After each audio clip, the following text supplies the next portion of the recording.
জনাব এটিএম আজহারুল ইসলামের রিভিউ মামলা শুনানির জন্য আজকে রিভিউয়ের আপিল শুনানির জন্য আজকে দিন নির্ধারিত ছিল।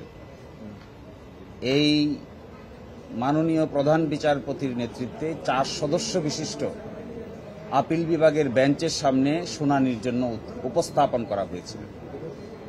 শুনানির এক পর্যায়ে মাননীয় প্রধান বিচারপতি ইচ্ছা প্রকাশ করেছেন যে এই মামলার গুরুত্বের বিচারে এবং এই মামলার আইনি জটিল ব্যাখ্যা বিশ্লেষণের বিষয়ে এই মামলাটি আপিল বিভাগের পূর্ণাঙ্গ বেঞ্চে শুনানি হওয়া উচিত।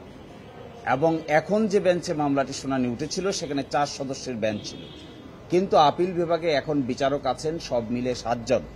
এই জন্য পরিস্থিতি বিবেচনায়, গুরুত্বের বিবেচনায় এবং এই মামলার উচ্চতার বিবেচনায় এবং আইনের ব্যাখ্যা বিশ্লেষণের বিবেচনায় এই মামলাটি আগামী 6 তারিখে 1 নম্বর আইটেম হিসেবে পূর্ণাঙ্গ বেঞ্চে শুনানির জন্য দিন নির্ধারণ করেছেন।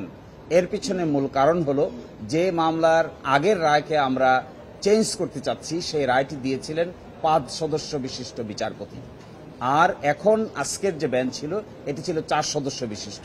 এই জন্য এই মামলার নিষ্পত্তি নিয়ে ভবিষ্যতে কোনো ধরনের কোনো প্রশ্ন যেন উত্থাপন করা না হয় এবং সঠিকভাবে আইনি ব্যাখ্যা বিশ্লেষণ করে যেন এই মামলাটি নিষ্পত্তি করা যায়, এই জন্যই পূর্ণাঙ্গ বেঞ্চে আগামী 6 তারিখে গুরুত্বের বিবেচনায় কজ লিস্টে প্রথম হিসেবে রেখে এই মামলার শুনানি করার সিদ্ধান্ত নিয়েছেন।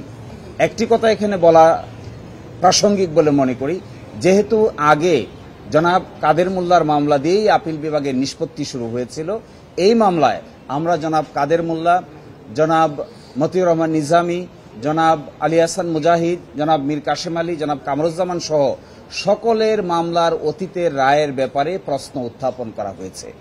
এই জন্যই মাননীয় প্রধান বিচারপতি মনে করছেন যে এত বড় প্রশ্নের সমাধান করার জন্য সুপ্রিম কোর্টের পূর্ণাঙ্গ বেঞ্চ একসাথে বসে যদি এই সিদ্ধান্ত নেন তবেই এটা আইনের দৃষ্টিকোণ থেকে এবং ভবিষ্যতের দৃষ্টিকোণ থেকে এটি উত্তম হবে।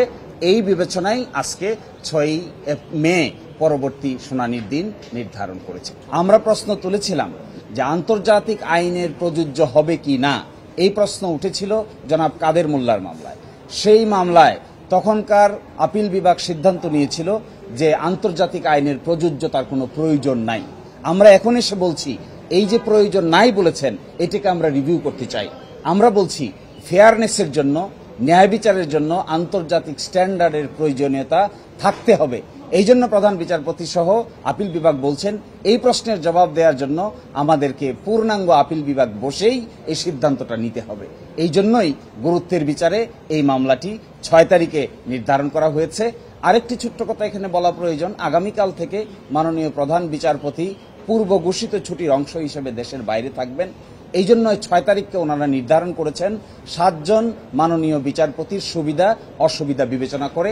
আমরা আশা করি ওই দিনের পরে আর এই মামলা নতুন করে শুনানির আর কিছু থাকবে না, আমরাও শুনানি শেষ করব, আদালত উপযুক্ত সিদ্ধান্তে উপনীত হবে।